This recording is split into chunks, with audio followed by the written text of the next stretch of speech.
Welcome back to Angie's Pantry. Today I'm going to be canning up some bacon in little half pint jars for my father.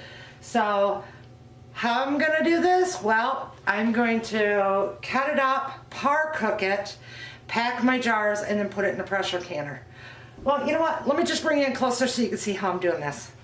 So let's get this going. I'm going to preheat my pan. Now, this is the bacon that I got from Jones's Meat Market that I have left over from another canning session I did, which that one will come out in January. But, and then I've got this big package here of bacon that I got to use up before it goes bad. So I've already cut them open to where all I got to do is just get right to them. So I'll start it and then where you guys get the gist of how I'm doing it.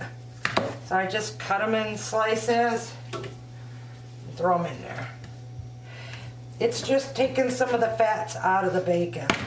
Now, getting your bacon from a meat market, sometimes they smoke it so much better that you don't get much fats in your jars, which is a good thing. And I will say, when you're cutting up bacon, you're going to need to sharpen your knife a lot. This is a wolf knife, and it is sharp. Let me tell you, I do have to keep it sharpened about 3 times throughout the cutting of the bacon. And see, I just cut them up, throw them in the pan, and I'll cook them for a little bit, and then I'll come back when it's time to pack them in the jars. All right, I think it's cooked down enough for me to start jarring them up.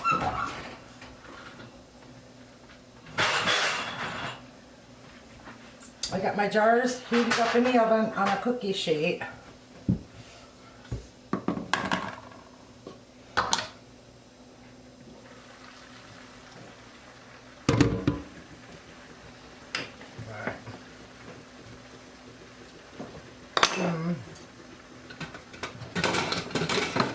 There's this.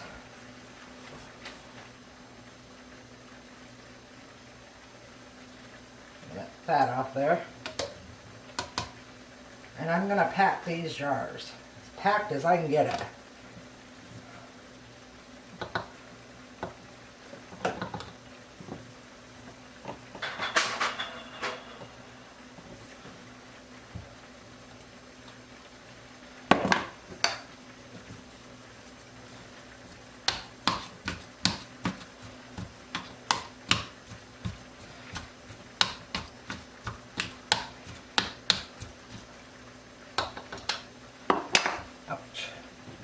And I push it down. I got a little bit of head space there. This is a paper towel. That's vinegar right here in this bowl. I'll wipe the rim.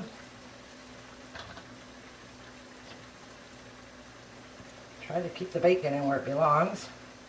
Take a lid and a ring. Sure nothing's in our way.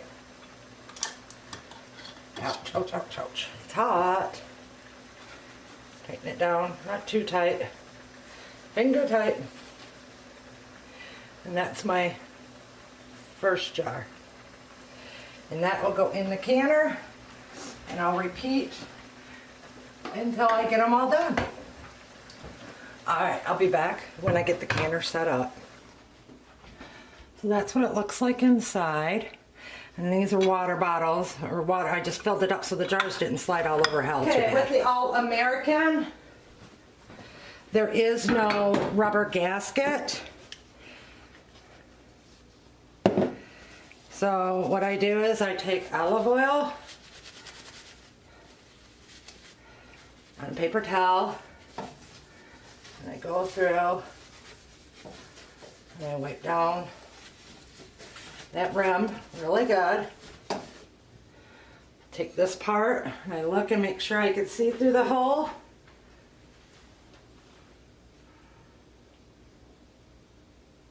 Yep, there's a hole here that you make sure you can see through. And then I put the olive oil on here, around this round. Alright. And then we go arrow, arrow.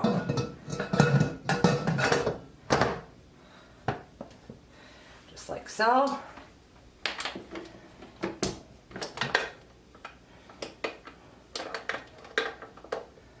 Try to tighten them down. Not too tight right off the bat, because you want them to be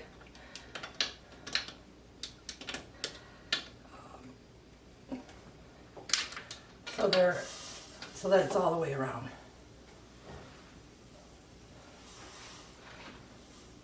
Okay. Now tighten them down. As tight as I can get it. I'm going to turn it up. I had it on a 2. I'm going to bump it up to an 8 and wait for it to depressurize and to start getting a full stream up the top. Once that happens, then you set your timer for 10 minutes. I always do 15 when I have a double layer. And then I'll put, for my area, the weight is 10 pounds, and then I set my timer for 75 minutes. Okay, it's time to reveal. I'm gonna put this in the sink behind you. So that's a good sign that I didn't lose a lot of grease out of here. But here it is. And it's a perfect size for my dad or Evelyn, my sister-in-law's mom, for them to use, or just for me to use. All right, I'm gonna put this over here. I hope this video helps you. And if you're doing anything bigger than pints, you're gonna go longer, 90 minutes instead of 75. And yeah, how fun is this? I wanna thank you for stopping by. And as always, big hugs from my pantry to yours. Bye.